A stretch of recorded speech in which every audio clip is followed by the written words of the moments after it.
అయితే రైతు సోదరులు ప్రధానంగా గుర్తుపెట్టుకోవాల్సింది అంటే ఈ సంవత్సరము ఎల్నినో ప్రభావం వలన తక్కువ వర్షపాతం ఉండేటువంటి పరిస్థితుల్లో ఖచ్చితంగా పడినటువంటి ప్రతి చుక్క నీటిని కూడా మనము ఆదా చేసుకొని దాన్ని పంటకు సద్వినియోగపరచుకోవాలి.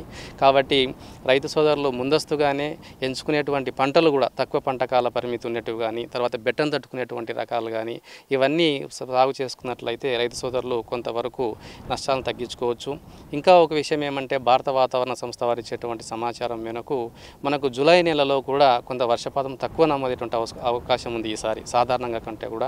కాబట్టి ఈ పరిస్థితుల్లో రైతు సోదరులు ముందస్తుగానే పడినటువంటి వర్షాన్ని అంతా కూడా నీళ్ళలో ఒడిసిపట్టి, ఉదాహరణ కాంటూర్ కల్టివేషన్ కానీ లేదా మనం ఈ నీరు పారిపోకుండా పొలంలోనే నీరు నిలబడేటట్టు చేసుకొని నేలలో నీటిని నిల్వ ఉంచేటువంటి పరిస్థితులను మెరుగుపరుచుకొని చేసుకున్నట్లయితే పంటలను ఈ వర్షాభావ పరిస్థితుల నుంచి కొంతవరకు మనము వాటిని రక్షించి తద్వారా వచ్చేటువంటి నష్టాలను కూడా తగ్గించుకోవచ్చండి. ముఖ్యంగా మన ఖరీఫ్ సీజన్లో నైరుతి ఋతుపవనాల ప్రభావం ఉంటుంది. వర్షాభావం తక్కువ ఉన్న నేపథ్యంలో అంటే పంట చివరిలో ఉన్నప్పుడు సెప్టెంబర్ అక్టోబర్ మాసాల్లో ఎట్లా ఉండబోతుంది? ఈశాన్య ఋతుపవనాల పరిస్థితి ఎట్లా ఉంటుంది సార్? మామూలుగా ఏమంటే మనకు ఈ వర్షాధార ప్రాంతాల్లో మనకు పంట పక్వ దశలో కూడా రావడం అవకాశం ఉంది. దీనివల్ల కూడా చాలా వరకు నష్టాలు జరుగుతుంటాయి. అయితే మనం గత కొన్ని సంవత్సరాల డేటాను ఒకసారి అనలైజ్ చేసినప్పుడు ఏమంటే ఈ ఎల్నినో వచ్చినటువంటి సందర్భాల్లో కొంత మనకు నైరుతి ఋతుపవనాల్లో వర్షపాతం తగ్గినప్పటికీ ఈశాన్య ఋతుపవనాల వల్ల వచ్చేటువంటి వర్షాలు కొంతవరకు కూడా మనకు అంటే ఎక్కువ రావడం అనేది జరిగింది గత కొన్ని సంవత్సరాల డేటాను తీసుకున్నట్లయితే.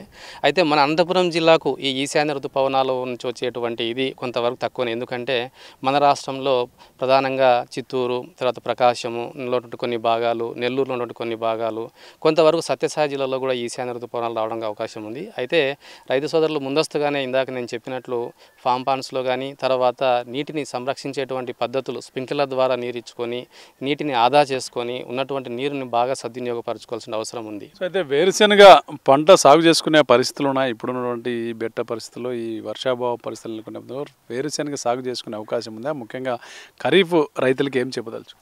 సాధారణంగా ఏమంటే ఈ వేరుశెనగ పంట అనేది బెట్టకు తట్టుకునేటువంటి పంట కనుకనే గత కొన్ని సంవత్సరాలుగా మా అనంతపురం జిల్లాలో వేరుశెనగ పంటను అధిక విస్తీర్ణంలో సాగు చేయడం అనేది జరుగుతుంది. అయితే మిగతా పంటలతో పోల్చినప్పుడు వేరుశెనగ పంటలో ఏమంటే ప్రధానంగా మనం ఉండేటువంటి విషయం ఏమంటే ఈ పంటకు మొదటి దశలో బెట్ట అవసరం అవుతుంది. ఉదాహరణకు పంట విత్తిన తర్వాత 3 వారాల వరకు కూడా మనకు వర్షాలు లేకపోయినా ఇబ్బంది లేదు. అయితే తర్వాత దశలో ఊడదిగేటువంటి దశలో కానీ లేకపోతే కాయ ఏర్పడేటువంటి దశలో కానీ ఈ దశలో ఒకవేళ నీటి బెట్ట ఉన్నట్లయితే పంట దిగుబడులు గణనీయంగా తగ్గడం అనేది జరుగుతుంది. అయితే రైతు సోదరులు ఈ మధ్యకాలంలో వస్తున్నటువంటి అకాల వర్షాల వలన కావచ్చు, లేకుంటే వర్షాభావ పరిస్థితుల వలన కూడా పంట దిగుబడులు అనేవి బాగా గణనీయంగా తగ్గుతున్నాయి. ఇవే కాకుండా ఇంకా అంటే ఇతరతర కారణాలు పెట్టుబడి ఎక్కువ కావడం కానీ లేకపోతే వీటి నుంచి వచ్చే రాబడి తక్కువ వల్ల కూడా వేరుశెనగ దిగుబడి అనేది బాగా తక్కువ రావడం అవకాశం ఉంది. అయితే రైతు సోదరులు ప్రధానంగా గుర్తుంచుకున్న విషయం ఏమంటే మొక్కల సాంద్రత అనేది వేరుశెనగలో చాలా ముఖ్యమైనది. ఖచ్చితంగా కూడా మొక్కల సాంద్రతను పాటించాలి. ఉదాహరణ ఖరీఫ్లో తీసుకున్నట్లయితే చదరపు మీటర్కు 33 మొక్కలు ఉన్నట్లయితేనే మనము మంచి దిగుబడులను ఆశించవచ్చు. అలా కాకుండా మనం ఎకరాకి విత్తనం ఇన్ని కిలోలు వేసినాం కానీ అవి సరైనటువంటి దూరంలో లేకున్నట్లయితే మొక్కల సాంద్రత సరిగ్గా లేనట్లయితే ఈ మధ్యకాలంలో మేము అబ్జర్వ్ చేసినటువంటి ప్రధాన కారణం అంటే చాలా పొలాల్లో కూడా ఈ మొక్కల సాంద్రత అనేది సరిగా లేదు.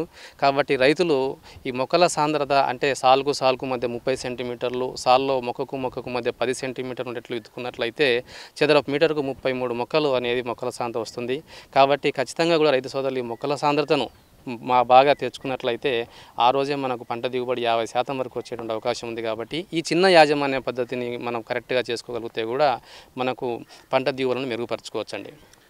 సార్, ఈ ముఖ్యంగా ఈ హార్టికల్చర్కి సంబంధించిన పండ్ల తోటలకు సంబంధించి ఈసారి వర్షాభావ పరిస్థితులు ఎట్లా ఉండబోతున్నాయంటారు? ఖచ్చితంగా ఇప్పుడు మనకు ఈ పండ్ల తోటలు లేకుంటే ఈ ఉద్యాన పంటలు తీసుకున్నట్లయితే ఇప్పుడు జూన్ జూలై మాసంలోనే ఎక్కువగా మనకు ఈ శాఖీయ దశ అంటాము, వెజిటేటివ్ స్టేజ్ అనేది బాగా వస్తున్నందుకనే ఉంటుంది. అయితే ఈ ఉద్యాన పంటల్లో ఏమంటే మనం ఊకే నీళ్లు పెట్టేసుకోకుండా మొక్కలను బట్టి వాటి వయసును బట్టి మొక్కకు ఎంత నీరు అవసరం అవుతుందని ఆ విధంగా డ్రిప్ ద్వారా కానీ ఇచ్చుకున్నట్లయితే మనం ఎక్కువ కాలం ముఖ్యంగా ఈ వర్షాభావ పరిస్థితుల్లో ఎక్కువ కాలం మనం నీరు ఇచ్చుకోవడానికి అవకాశం ఉంటుంది. అదేవిధంగా ఈ మొక్కల చుట్టూ కూడా మనము నేలపైన ఆచ్ఛాదన ఏర్పరిచినట్లయితే కూడా నేల నుంచి నష్టపోయేటువంటి తేమను తగ్గించవచ్చు. తద్వారా నీళ్ళలో ఉన్నటువంటి తేమ మొక్కలకు ఎక్కువలో ఉండడం అనేది జరుగుతుంది. అయితే ఈ ఉద్యాన పంటని ప్రస్తుతం అయితే తక్కువగా దాని యొక్క ప్రభావం తక్కువగా ఉంటుంది నీరు ఇచ్చుకున్నట్లయితే. ఎందుకంటే ఇప్పుడు ఇంకా ఈ శాఖ దశలో ఉన్నాయి కాబట్టి. అయితే వర్షాభావ పరిస్థితుల్లో ఖచ్చితంగా కూడా వీటికి సరైనటువంటి సమయంలో సరైన మోతాదులో నీరు ఇవ్వాల్సిన అవసరం అయితే ఉందండి.